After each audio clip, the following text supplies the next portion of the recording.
I'm Sam Wick, and you'd think I know who I am. I'm Sam Wick. I just graduated from college and with a degree in mass communications and a focus in television and film production. But I currently work at a bank. I wanted something a bit more stable than the film production industry and freelance, so I figured you don't get much more stable than a bank. Well, I think I've always had a love of history, certainly for as far back as I can remember. And as I got older and started earning money, I realized that I could connect with a lot of the past because I've been reading stories, adventure and war stories set in the 17 and 1800s. And as I grew older, I realized I could start actually collecting the firearms that they used in those stories and in historical battles throughout history. So that started about 2013, 2014. I started my own collection of firearms.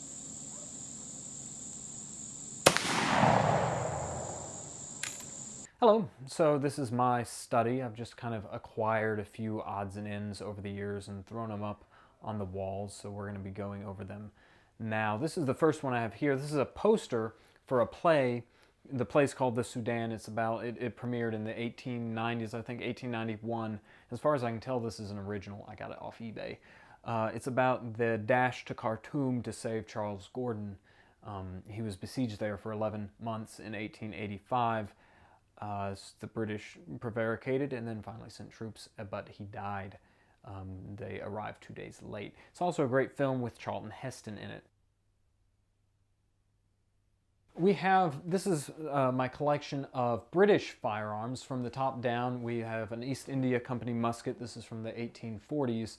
And this is more or less the progression of firearms all the way down to the World War II Lee Enfield.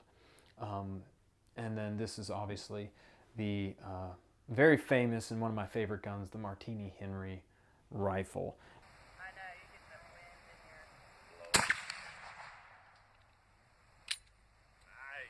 And then, like I said, one of my other passions is antique book collecting. So I have a small library of books, mostly historical fiction.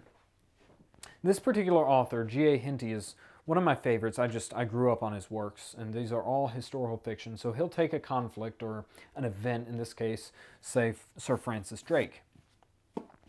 And so he writes a book, Under Drake's Flag, and this is a tale of Drake's exploits. He has a fictional character in the book that you follow, but he interacts with Drake on the actual events that were happening at that time. So Henty wrote close to 100 books, all over different historical topics.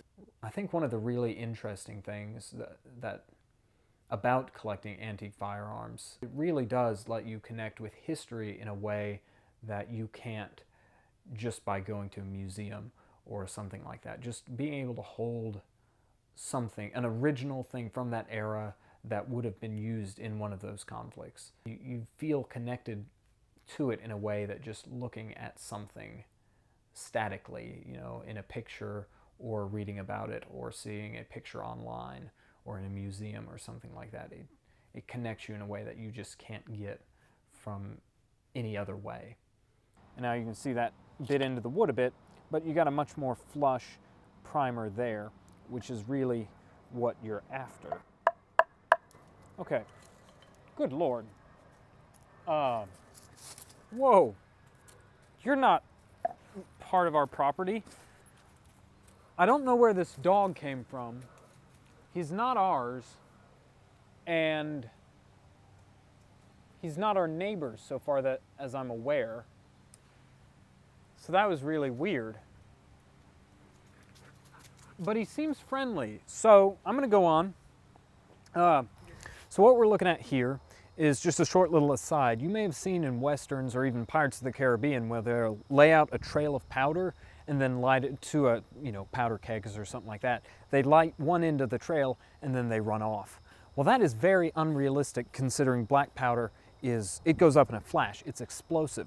This is our cat that I was worried that the dog might have run into. Oh no, that's not gonna work. Okay, so here we go, and I'm gonna back up kind of fast once I get this lit. we're just going to light one end of this fuse. Like I said, that's a medium burning fuse. Now you're probably going to want to stand over here. Now watch as it hits this powder. Watch how fast that goes off. There you go. So you can see that in a matter of just a second, it would be to those kegs of powder, and there's no way the pirates could have gotten off the interceptor in time. Well, thank you for listening to me ramble. I hope I haven't bored you too much with any of this. I just hope I've presented something remotely interesting in all of this.